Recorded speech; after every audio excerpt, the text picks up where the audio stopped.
birthday that broke her. The chandeliers shimmered above the hall like 1,000 tiny suns, throwing soft golden light over polished marble and silver trays. Laughter rippled through the air, the kind of laughter that belonged to people who had never known hunger, rejection, or loneliness. In the center of it all stood a young woman in a pale lavender gown, her hands clasped tightly together as though she could keep herself from disappearing if she just held on long enough.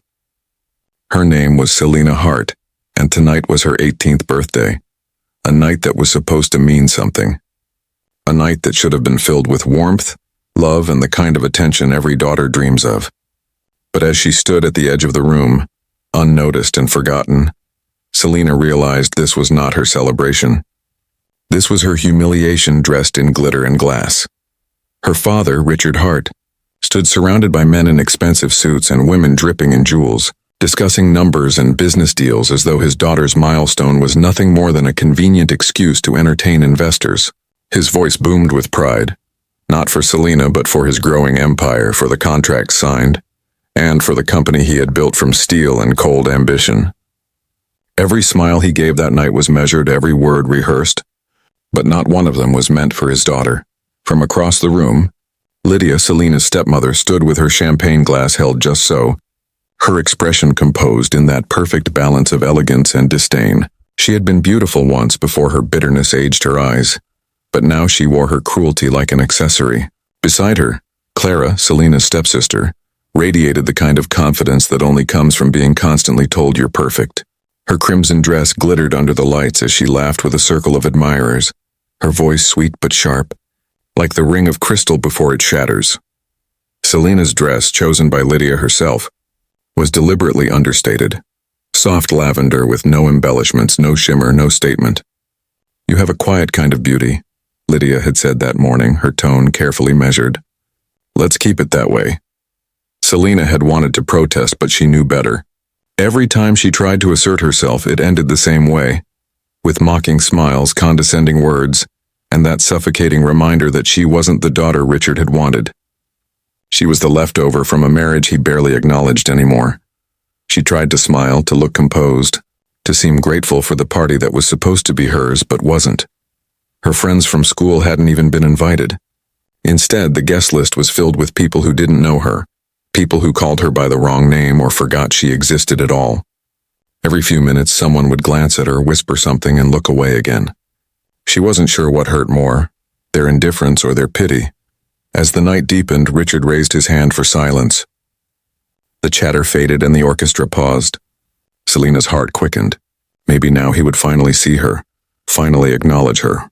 Maybe he would say the words she had been waiting to hear since she was a little girl, that she mattered, that he loved her. "Thank you all for joining us tonight," he began, his voice smooth and confident. "It's been an incredible year for the Hart Corporation. We've expanded internationally, secured new investors, and continued to grow as a family business. I couldn't have done it without all of you." His audience erupted in polite applause. Selena waited, her hands trembling slightly, her breath caught in her throat. "And of course," Richard added with a perfunctory nod, "it's also my daughter's 18th birthday. Happy birthday, Selena." That was it. No story, no speech, no memory shared. Just 5 detached words that felt like an afterthought. The crowd clapped again, polite, restrained, almost obligatory. And in that moment, Selena's heart sank so deep inside her chest she could barely breathe. Clara appeared beside her, smiling too brightly. "Cheer up, sister. You're the guest of honor, at least in name," she whispered, her voice sugary but venomous. Selena forced a small smile, not trusting herself to speak. Lydia soon joined them, her perfume filling the air like poison disguised as flowers. "Selena, dear, don't stand around like that," she chided softly, though her words carried an edge. "You're drawing attention. People might think you're sulking." "I'm not," Selena whispered, but her stepmother only raised an elegant brow. "Try to smile more. You don't want to embarrass your father." Embarrass him. That was always the warning, wasn't it? Every time she spoke too honestly, dressed too simply, or dared to express emotion, she was embarrassing him. The perfect family image mattered more than truth. Before Selena could respond, Clara reappeared, holding 2 glasses of wine, her manicured fingers gleaming with gold. "Mother," she said sweetly, I thought Selena might finally enjoy a glass tonight. It's her birthday, after all. Selena hesitated. She wasn't much of a drinker. But perhaps just this once, she could let herself feel like she belonged. She reached out for the glass, and that's when it happened. Clara stumbled, a perfectly timed, deliberate move, and the red liquid cascaded across Selena's chest, staining the lavender fabric in a spreading bloom of scarlet. The room gasped. Someone laughed softly in the corner. Selena froze, her eyes wide, her heart thundering in her ears. The cold wine seeped into her skin and humiliation burned hotter than fire. "Oh my goodness," Clara exclaimed, her hand over her mouth in feigned shock. "I'm so sorry, I didn't mean to." But Selena saw it. The flicker of satisfaction, the tiny upward curl of her stepsister's lips before she turned her face away. Lydia's voice came sharp and cold. "Selena, really, go clean yourself up. You're making a scene." A scene. That's what it always was. Her pain, her humiliation, her existence, always an inconvenience. She looked toward her father. He was watching, but his face was unreadable. Then slowly he turned away, dismissing her like a stranger at his party. Something inside her broke then, something small, fragile and long-suffering that had held her together for years. Without a word, without a glance back, Selena turned and walked away. No one stopped her. No one called her name. She moved through the glittering hall, through the marble foyer, and out into the night. The moment she stepped outside, the rain began to fall, soft at first, then relentless. Her dress clung to her skin, heavy with water and wine. The cold bit into her bones, but it was nothing compared to the numbness inside. She didn't know where she was going, only that she couldn't stay.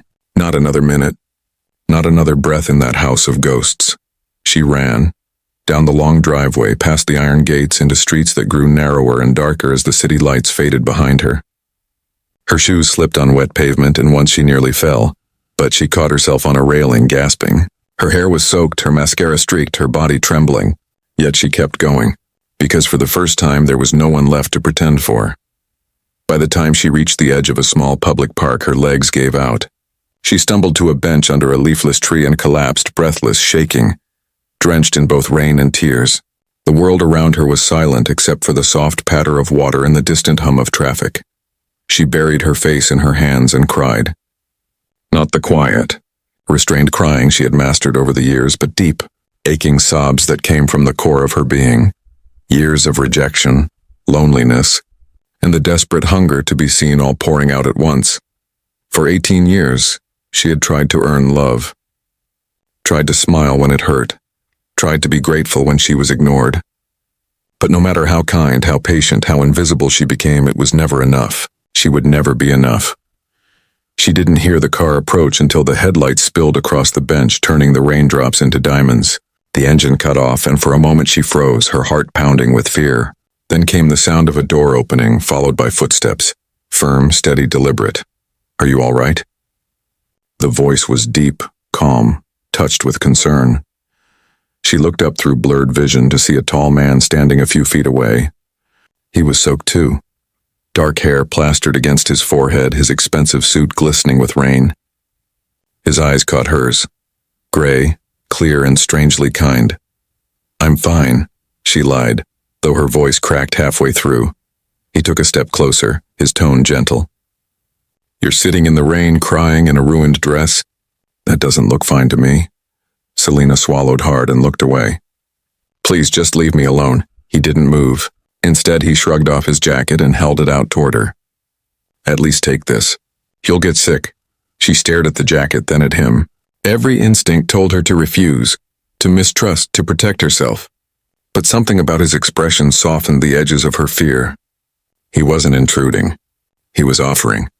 Slowly, hesitantly, she reached out and took the jacket. It was warm.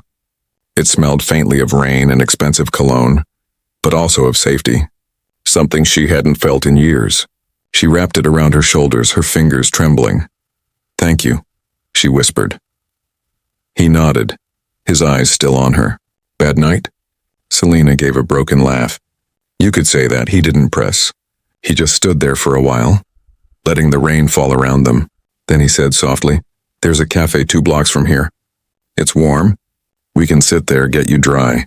You don't have to talk if you don't want to." Every logical thought in her mind warned her not to go with a stranger, but logic had deserted her hours ago. She was alone, lost, and something about his calm presence felt like a lifeline. She nodded. Okay. He gave a faint smile, the kind that didn't reach his eyes but felt sincere. My name's Adrian. Selena, she murmured.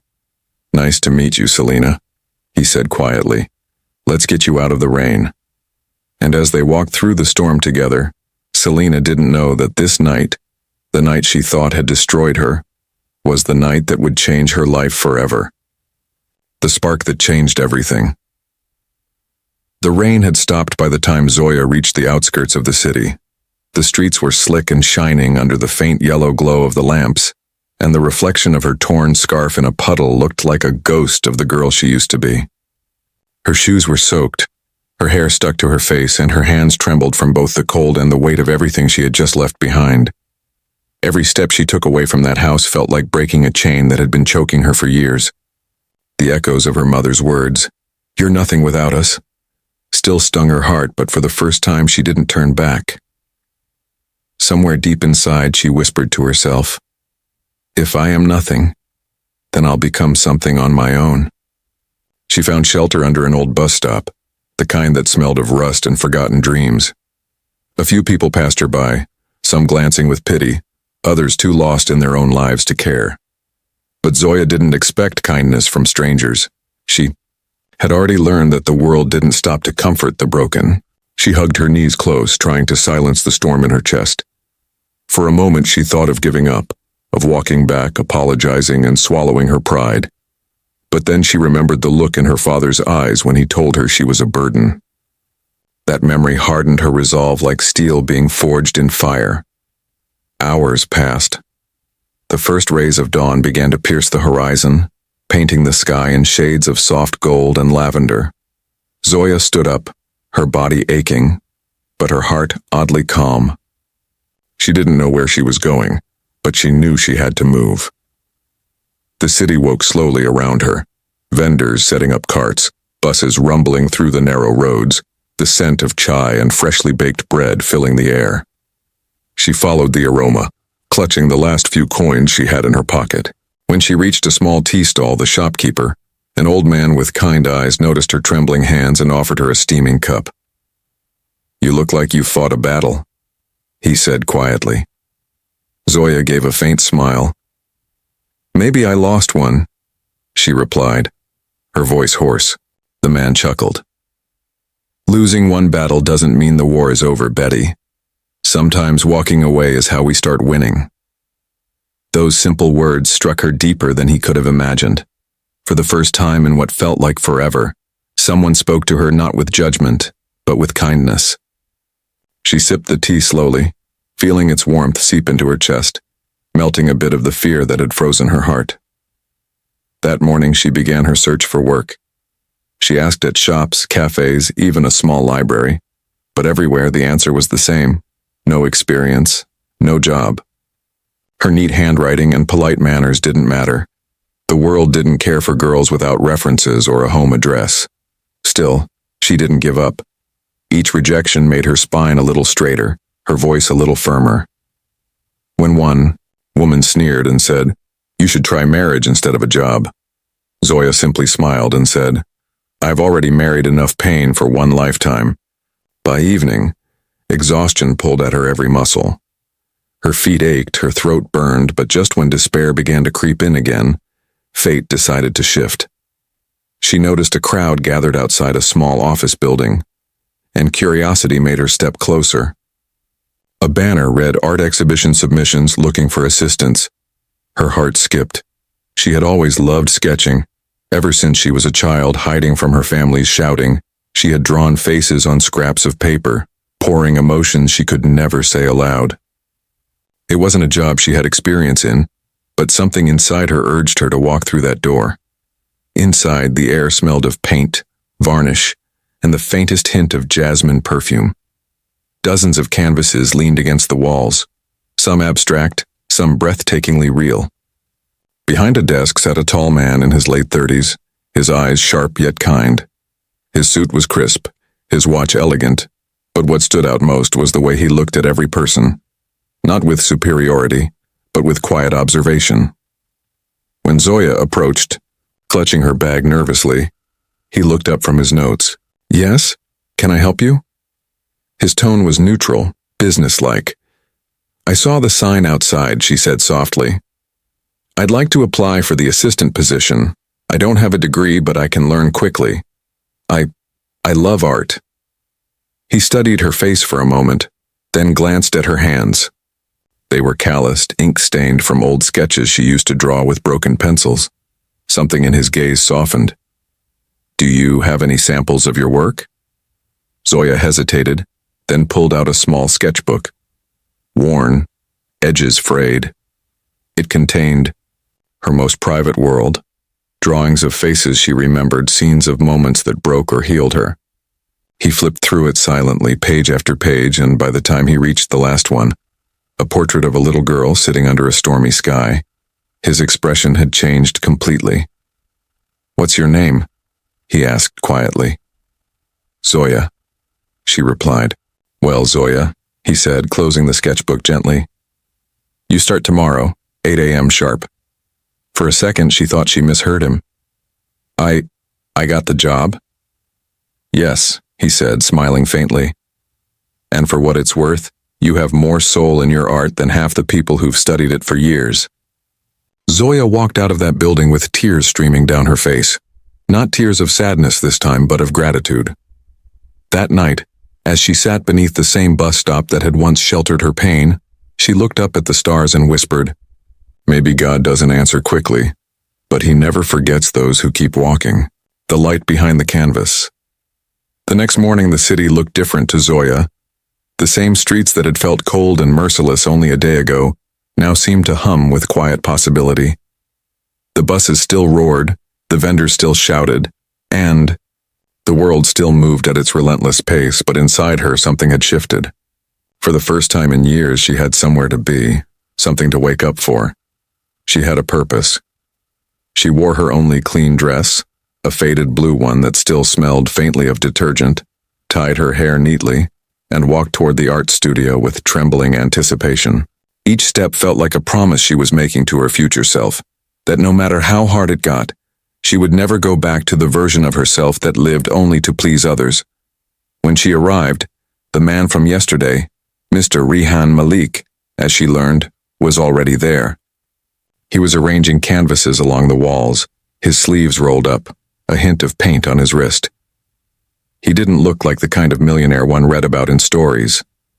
There was no arrogance in his voice, no unnecessary luxury in his office. His wealth seemed to come from passion, not possession. When he saw Zoya, he gave a small nod and said, "You're early. That's a good sign. Most people are late on their first day." "I didn't want to waste a single moment," she said, smiling nervously. "Good," he replied. "Come, I'll show you around." The studio was a world in itself. Soft music playing from a small speaker, sunlight filtering through wide windows, and shelves filled with brushes, colors, and art books. Zoya breathed, in deeply, feeling as though she had walked into a dream she never thought she could afford. Her job wasn't glamorous. She had to organize brushes, clean palettes, label supplies, but she did it with a quiet pride that made even the smallest tasks feel sacred. Every time she saw a painting come to life under Rehan's hands, she felt her heart beat faster, inspired by how something ordinary, a blank canvas, could transform into something extraordinary. Days turned into weeks, and Zoya began to change in ways she didn't even notice. She smiled more. She spoke with confidence. She even started sketching again during lunch breaks, filling her pages with dreams rather than fears. Rehan often watched her from across the room, not in a way that made her uncomfortable, but as though he saw something familiar in her struggle. One evening, as she stayed late to finish cleaning, he walked up beside her and said quietly, "You remind me of myself when I started." She looked at him surprised. "You? But you're successful, respected. People know your name." He chuckled softly, shaking his head. Success has a strange way of rewriting people's memories. They only see the light, not the years spent in darkness before it. I used to sleep in my studio, paint until my fingers bled, and eat nothing but bread for days. My family thought I was insane for chasing something that didn't guarantee a future. But passion doesn't need approval, it needs courage. Those words rooted deeply in Zoya's soul. She found herself staying longer after hours, helping Rehan with his projects, asking questions, learning how each color blended, how light could create emotion, how art wasn't about perfection but about truth. Slowly she realized she wasn't just learning to paint, she was learning to rebuild herself. But as her confidence grew, so did the whispers. Other assistants, especially one named Myra, who had been there longer, began to envy the trust Rehan placed in her. They spread small rumors that Zoya was trying to impress the boss, that she was pretending to be innocent to climb higher. Zoya tried to ignore them, but words have a way of finding cracks even in the strongest hearts. One afternoon she overheard them laughing behind her back, mocking her old clothes and calling her the charity case. It stung, but instead of breaking her, it reminded her of the voices she had escaped from, voices that once told her she wasn't good enough. She looked in the mirror that night and said softly, "They can't define me anymore." Then came the day that would change everything. Rehan announced an upcoming art exhibition, his biggest one yet, and asked Zoya to assist him in setting up. But then unexpectedly he added, "Zoya, I want one of your sketches included in the show." Her eyes widened. "Mine? But I'm not ready. People won't take it seriously. Let them see what I see," he said calmly. "The world needs honesty in art, not reputation. Trust yourself." The following days were a blur of preparation. Zoya barely slept, pouring her soul into her drawing, a piece called Unheard Voices. It was a haunting portrayal of a woman standing alone in a storm, her face half in shadow, half in light. When Rehan saw it, he didn't speak for a long moment. Finally, he said, "This is what pain looks like when it learns to breathe." The night of the exhibition, the hall shimmered with elegance. Artists, critics, and businessmen filled the space, their laughter mingling with the soft sound of music. Zoya stood in a corner, her hands shaking, her old insecurities gnawing at her. Then she saw it, her sketch hanging under a spotlight, her name written below it. For the first time in her life, she felt seen, not as someone's burden or mistake, but as herself. People stopped to look, to whisper, to ask who she was. Then something unexpected happened. An older woman walked up to the piece and stood there for a long time. Her face was familiar, painfully so. When she turned, Zoya's heart nearly stopped. It was her mother. Their eyes met across the hall. The world seemed to fade, the noise dissolving into silence. Her mother looked at her with a mixture of shock, guilt, and disbelief. Slowly she approached and whispered, You did this?" Zoya's throat tightened, but she nodded. Tears welled in her mother's eyes. "I didn't know. I didn't know you could create something so beautiful." Zoya looked at her steadily and said softly, "You didn't want to know?" For the first time, her mother had no words. The silence between them carried years of pain, regret, and realization. Before she left, she said, "I'm proud of you." But Zoya no longer needed the words. Her heart had already healed itself without them. Later that night, as the exhibition came to an end, Rehan stood beside her and said quietly, "You've begun your story. Zoya, now never let anyone else hold the pen." And as she looked around, the lights, the applause, the art that spoke louder than her pain, she finally understood that success wasn't about being accepted. It was about becoming whole, even when no one believed you could. The rise beyond shadows, the morning after the exhibition. The city felt gentler to Zoya, as though the world itself had shifted slightly in her favor. Sunlight spilled through the window of the small apartment she now rented near the studio, and for the first time in years, she woke up without fear. The applause, the lights, and the admiration from the previous night still echoed faintly in her mind, but it wasn't the fame that warmed her heart. It was the realization that she had done something that once seemed impossible. She had faced her past without running from it. She had built something with her own hands, her own pain, and her own courage. That morning she sat by the window with a cup of tea and her sketchbook open, and instead of drawing tears or storms as she used to, she began to sketch the first sunrise she had ever truly seen. At the studio, Rehan greeted her with a calm smile. He had been quiet since the exhibition, watching her with the proud eyes of a mentor who knows his student has stepped into her own light. "You handled last night with more grace than most seasoned artists," he said as he placed a canvas on the easel. "And your mother showing up. Fate has its strange ways, doesn't it?" Zoya nodded, her expression softening. It felt like closing a door that had been open too long. I forgave her in that moment, not because she asked, but because I needed to move forward. Rayhan looked at her thoughtfully. "Forgiveness isn't weakness, Zoya. It's the proof that pain didn't win." Those words stayed with her. Over the next few weeks, her life began to change quietly but profoundly. The exhibition brought her recognition she never expected. Art magazines mentioned her name. Local galleries wanted to showcase her work. Even strangers reached out to her online, sharing how her art had moved them. But the real transformation happened inside her. She no longer painted to escape the world, she painted to connect with it. She had once believed her story ended the day she ran away, but now she understood that it had only just begun. Still, with success came a new kind of responsibility. People began approaching her with their stories. Young girls who had been told they were worthless, widows trying to rebuild their lives, and even men who had lost everything but still dreamed of creating something meaningful. One day, after hearing the story of a girl who had been disowned for choosing art over a respectable profession, Zoya sat quietly for a long time, and then looked at Rayhan with a spark in her eyes. "What if we could build a place for people like us," she said. "A space for those who have been told they can't. A place where broken souls can find color again." Rayhan leaned back in his chair, studying her face. "You mean an art foundation?" "More than that," she replied. "A home for creativity and healing. Not just for artists, but for anyone who lost their voice in this world. I want to build something that outlives me." For a moment, Rayhan didn't speak. Then a small, proud smile appeared on his lips. "Then let's build it," he said simply. And so the dream took shape. They called it the Dawn Project, a studio where art met hope. It started small, in a rented hall filled with used easels and mismatched chairs, but the energy there was pure, raw, and real. People came, some shy, some broken, some unsure, and Zoya welcomed them all with the warmth of someone who had once stood in their place.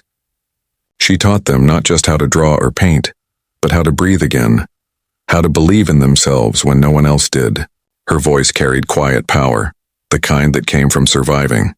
As the weeks turned into months, the project began to grow beyond what she had imagined. Local media covered it, donors offered help, and Rayhan used his influence to bring in more resources. Yet through it all, Zoya remained humble. She refused to let success harden her heart or fame blur her purpose. She spent hours each day among her students, sitting beside them as they worked, reminding them that art wasn't about perfection. It was about honesty. But beneath the beauty of her growing world, there was something unspoken that had begun to stir. Something between her and Rayhan. It wasn't the kind of love born out of attraction, but something deeper, built on respect and shared pain. One evening, as they stood on the rooftop of the new building under construction, looking over the city lights, Rayhan spoke in a tone she had never heard before. "Zoya, do you know why I believed in you from the start?" She turned to him surprised. "Because you saw something in my art?" He shook his head. "Because I saw something of myself in you. Years ago I lost someone who believed in me before I believed in myself. I promised that if I ever met another soul like her, I'd never let them give up on their light. You reminded me of that promise." The wind carried his words into the night, and Zoya felt a tear roll down her cheek, not of sadness but of understanding. "Then maybe we were meant to meet," she said softly. "Not to save each other, but to remind each other that saving ourselves was always possible." He looked at her then, not as a mentor, not as a savior, but as an equal. "Maybe that's what real connection is," he said. "Not two halves completing each other, but two wholes walking side by side." In that moment, Zoya realized something profound. All her life, she had searched for someone to believe in her parents, her family, the world. But the truth was, belief had to begin within. Rayhan had guided her, but it was she who had taken the step forward. Her victory was her own, and it was time to pass that fire to others. Months later, the Dawn Project officially opened its doors. The inauguration drew hundreds, artists, journalists, and everyday people who had been touched by her story. As Zoya stood on the stage, dressed simply in white, her hair falling softly over her shoulders, She looked out at the crowd and spoke with quiet conviction. "I once thought the world ended when I was told I wasn't enough," she began. "But now I know the world begins exactly there. Where others stop believing in you, you start believing in yourself. Every one of us carries light, even when it's buried under pain. My art didn't save me, I did. And if I can, so can you." The applause that followed wasn't just for her. It was for everyone who had ever been broken, and still chose to rise.